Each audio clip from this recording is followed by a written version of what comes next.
नमस्कार। आज हम कविवर गजानन माधव मुक्तिबोध की कविता सहर्ष स्वीकारा है पढ़ेंगे। कविता की व्याख्या के साथ मैं हूं सोहनलाल शर्मा।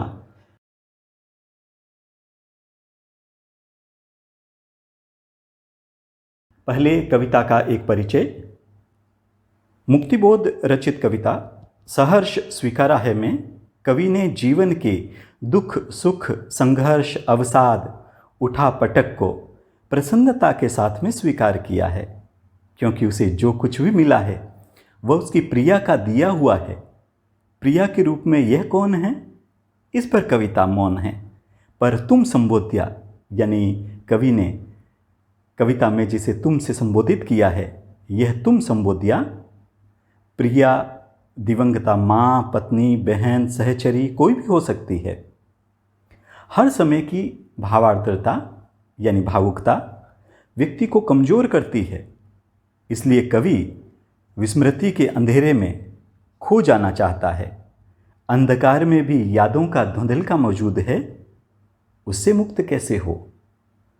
व्याख्या की ओर पढ़ने से पहले एक निवेदन, सहर्ष स्वीकार कर लीजिए कि चैनल को अब तक सब्सक्राइब नहीं किया है तो चैनल को सब्सक्राइब कर लीजिए, साथ ही लाइक और शेयर करना ना भूले। तो पेश है कविता सहर्ष स्वीकारा है। जिंदगी में जो कुछ है जो भी है सहर्ष स्वीकारा है, इसलिए कि जो कुछ भी मेरा है वह तुम्हें प्यारा है। अपनी प्रिया को संबोधित करते हुए कवि कहते हैं कि उनके जीवन में जो कुछ भी है जैसा भी है, चाहे जीवन के सुख हों दुख हों संघर्ष हो कटु या मधुर अनुभव हो, ये सब सहर्ष स्वीकार है, खुशी खुशी मंजूर है। वह इस कारण से स्वीकार है क्योंकि तुम्हें भी, यानी कवि अपनी प्रिया के लिए कहता है कि तुम्हें भी वह सब प्यारा लगता है जो कुछ भी मेरा है। उसकी प्रिया ने पूर्ण रूप से हर पक्ष को स्वीकार किया है, इसलिए सारी बातें सारी परिस्थितियां कवि को सहर्ष स्वीकार है। आगे कहते हैं, गर्बीली गरीबी यह ये गंभीर अनुभव सब, यह विचार वैभव सब, दृढ़ता यह भीतर की सरिता यह अभिनव सब, मौलिक है इसलिए कि पल पल में जो कुछ भी जागृत है अपलक है, संवेदन तुम्हारा है। कवि को अपनी जीवनगत सभी उपलब्धियां प्रिय है क्योंकि इन पर उसकी प्रिया की संवेदना का असर है। क्या है कवि की ये उपलब्धियां? कवि बताते हैं, गर्बीली गरीबी यह, अर्थात उसके जीवन की गरीबी जो उसके लिए गर्व की वस्तु है, जिसमें उसका स्वाभिमान छिपा है। ये गंभीर अनुभव सब, गरीबी और अभावों के चलते मिलने वाले जीवन के गंभीर अनुभव, यह विचार वैभव सब, यह विचारों की संपन्नता, और इन सब के कारण उसके व्यक्तित्व की दृढ़ता मजबूती, उसकी आंतरिक मजबूती, उसके हृदय में उमड़ने वाली प्रेम की अविरल नदी, ये सब मौलिक है, उसके निजी है, अपने हैं, किसी की कोई नकल नहीं है। इनको कवि ने अपने अनुभवों से प्रयत्नों से हासिल किया है, इसलिए कि पल पल में जो कुछ जागृत है अपलक है, संवेदन तुम्हारा है। कवि कहते हैं कि हे प्रिय, मेरे जीवन में जो भी प्रतिपल घटित होता है, जो भी सत्य है, जो कुछ भी अपलक है, स्थिर है, विद्यमान है, उसमें तुम्हारा ही योगदान है, तुम्हारी ही तरल संवेदनाएं छिपी हुई है। मैं तुम्हारी अनुभूतियों का, संवेदनाओं का, प्रेरणाओं का इन पर प्रभाव है और उन्हीं का प्रतिफल मैं हूं। आगे कवि कहते हैं कि जाने क्या रिश्ता है, जाने क्या नाता है, जितना भी उंडेलता हूं भर भर फिर आता है। दिल में क्या झरना है, मीठे पानी का सोता है, भीतर वह ऊपर तुम, मुस्काता चांद ज्यों धरती पर रात भर, मुझ पर त्यों तुम्हारा ही खिलता वह चेहरा है। इन पंक्तियों में कवि अपने प्रिय से अभिन्न अटूट जुड़ाव को व्यक्त करते हैं। कवि कहते हैं कि हमारे बीच क्या रिश्ता है, क्या नाता है, ऐसा क्या जुड़ाव है, मैं नहीं समझ पाता। मैं अपने प्रेम के जल को, अपने भावों के जल को जितना उंडेलता हूँ, जितना बाहर निकालता हूँ, खाली करता हूँ, तुम्हारे प्रति जितना व्यक्त करता हूँ, अंतस उतना ही फिर भर आता है। उतना ही प्रेम, उतने ही भाव, उतना ही लगाव। कवि स्वयं से प्रश्न करता है कि क्या हृदय में कोई झरना है? ऐसा लगता है कि दिल में कोई झरना है, या कि धरती को फोड़ कर निकलने वाला मीठे पानी का, मीठी मधुर भावनाओं का, प्रेम का कोई सोता है, कोई स्रोत है जो कभी खाली ही नहीं होता, खत्म ही नहीं होता। अंतस में प्रेम का अटूट प्रवाह है जो मन को तृप्त करता रहता है।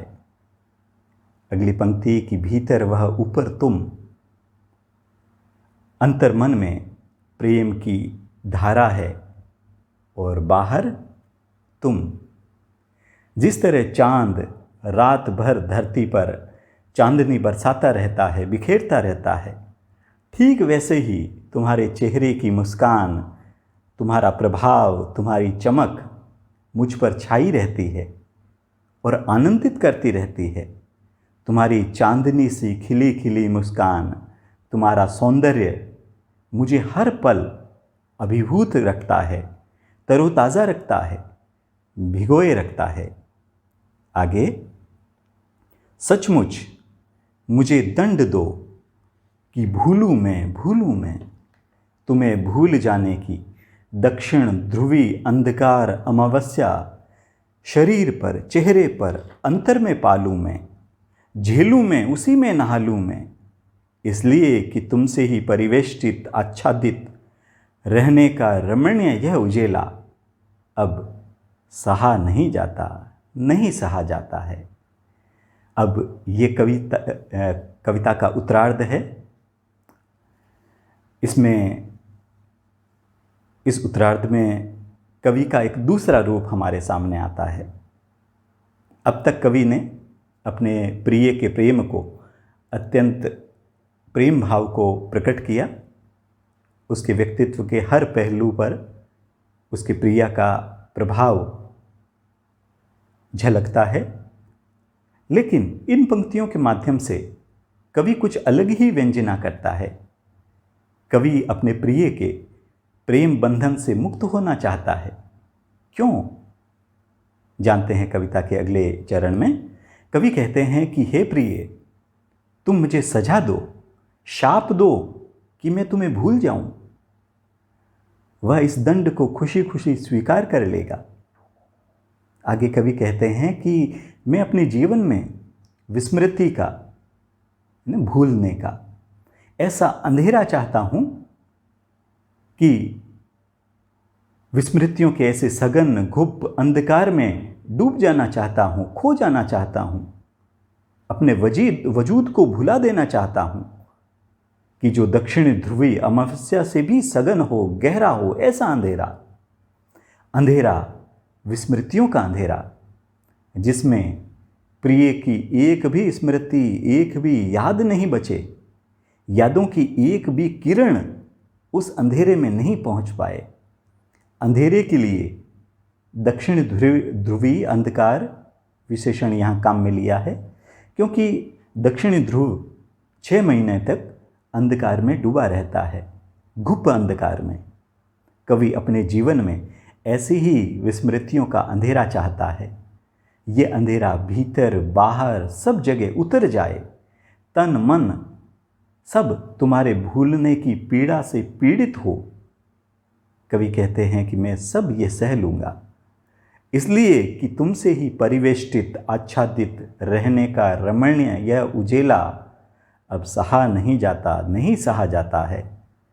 तुम्हारे प्रेम रूपी इस उजाले ने मुझे अंतस बाहर से घेर रखा है। परिवेष्टित यानी चारों ओर से घिरा हुआ, और आच्छादित यानी छाया हुआ। तो ये उजाला अब उसके लिए असहनीय हो गया है। अब इस उजाले से, प्रेम के इन बंधनों से मैं मुक्त होना चाहता हूँ, इस मोहकता से मुक्ति चाहता हूँ। आगे कवि लिखते हैं कि ममता के बादल की मंडराती कोमलता भीतर पिराती है, कमज़ोर और अक्षम अब हो गई है आत्मा यह, छटपटाती छाती को भवित्वता डराती है, सहलाती बहलाती सहलाती आत्मीयता बर्दाश्त नहीं होती है। कवि अपने प्रिय की आत्मीयता से, ममत्व भाव से वैसे स्वयं को आहत अनुभव करते हैं और कहते हैं कि प्रिय की ममता के कारण बादल की मंडराती कोमलता अंदर ही अंदर पिराती है, पीड़ा देती है, दुखी करती है। इससे उनकी आत्मा कमज़ोर और क्षमताहीन हो गई है, उनका आत्मबल टूट गया है। भविष्य की आशंका यानी भविष्यता डराती है, छाती कांप कांप जाती है, छाती छटपटाती है, भविष्य की चिंताएं उभर उभर आती है, जिनके मूल में, जिसका कारण प्रिय की बहलाती सहलाती आत्मीयता है, अपनत्व है, मोह का घेरा है, जो बर्दाश्त के बाहर है, जो अब असहनीय हो चला है। वे इससे बाहर निकलकर स्वयं को पहचानना चाहते हैं, फिर से वही आत्मबल, वही मनोबल फिर से पा लेना चाहते हैं।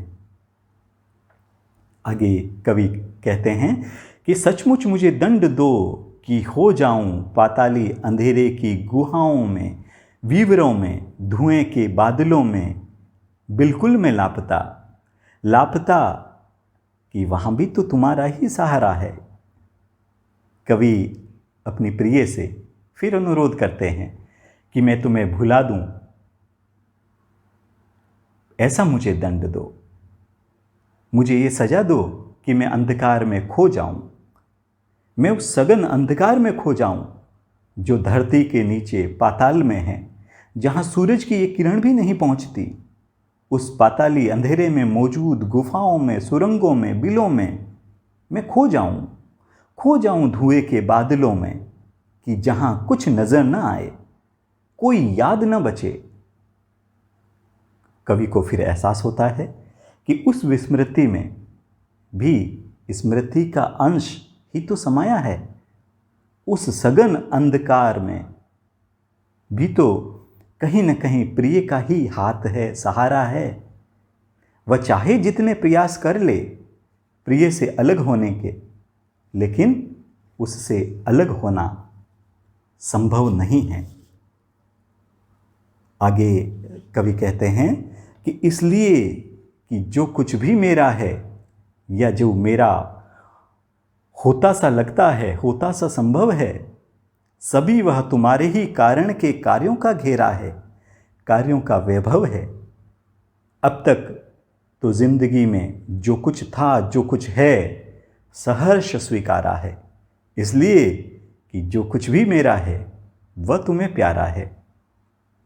अपने व्यक्तित्व के निर्माण में प्रिया के योगदान को स्वीकार करते हुए कवि कहते हैं कि उसके जीवन में जो कुछ भी है या जो कुछ भी अपना सा प्रतीत होता है वह प्रिया के कारण ही है, और जो भी भविष्य में संभावनाएं बनेगी उसके मूल में भी प्रिया की प्रेरणा ही होगी। कवि कहते हैं कि मेरे जीवन की हर स्थिति, हर उतार चढ़ाव जिसने मेरे जीवन में कदम रखा या जीवन की जो भी दशा और दिशा होगी, वह सब मुझे सहर्ष स्वीकार है, क्योंकि उस पर मेरा अधिकार है, और जो मेरा है वह तुम्हें प्यारा है। और अब हम बढ़ते हैं इस कविता के शिल्प सौंदर्य पक्ष की ओर। तो बात करें शिल्प सौंदर्य की, सबसे पहले भाषा। इस कविता की भाषा सहज, सरल, साहित्यिक खड़ी बोली है। इसमें भावानुकूलता है, चित्रात्मकता है और तत्सम शब्दावली का प्रयोग हुआ है। ये कविता संबोधन शैली में है और इसमें मुक्त छंद का प्रयोग है, यानी छंद मुक्त कविता है ये। इसमें विभिन्न अलंकारों का प्रयोग हुआ है। अगर हम एक एक बात करें एक एक की, तो सबसे पहले अनुप्रास अलंकार कई स्थानों पर आया है, जैसे सहर्ष स्वीकारा है, गर्बीली गरीबी, विचार वैभव, छटपटाती छाती, दंड दो आदि स्थानों पर। रूपक अलंकार की बात करें तो विचार वैभव, भीतर की सरिता, मीठे पानी का सोता है, ममता के बादल, दक्षिण ध्रुवी अंधकार अमावस्या, यहाँ पर रूपक अलंकार है। उत्प्रेक्षा अलंकार की बात करें तो मुस्काता चांद ज्यों धरती पर रात भर। विरोधाभास अलंकार, जितना भी उड़ेलता हूं भर भर फिर आता है। दूसरा उदाहरण कि लापता कि वहां भी तो तुम्हारा ही सहारा है। संदेह अलंकार की बात करें तो जाने क्या रिश्ता है, जाने क्या नाता है। प्रश्न अलंकार, दिल में क्या झरना है। पुनरुक्ति प्रकाश अलंकार कई स्थानों पर हैं, जैसे पल पल, भर भर। और इसके अलावा इस पूरी कविता में कई स्थानों पर प्रतीकों के माध्यम से बात कही गई है, जैसे अंधकार अमावस्या जो निराशा और उदासी के प्रतीक है। तो ये था कविता का शिल्प सौंदर्य पक्ष, और ये थी व्याख्या कविता सहर्ष स्वीकारा है की। ऐसे ही उपयोगी वीडियो की नवीनतम जानकारी के लिए चैनल को सब्सक्राइब करना न भूलें। आज के लिए इतना ही। नमस्कार, धन्यवाद।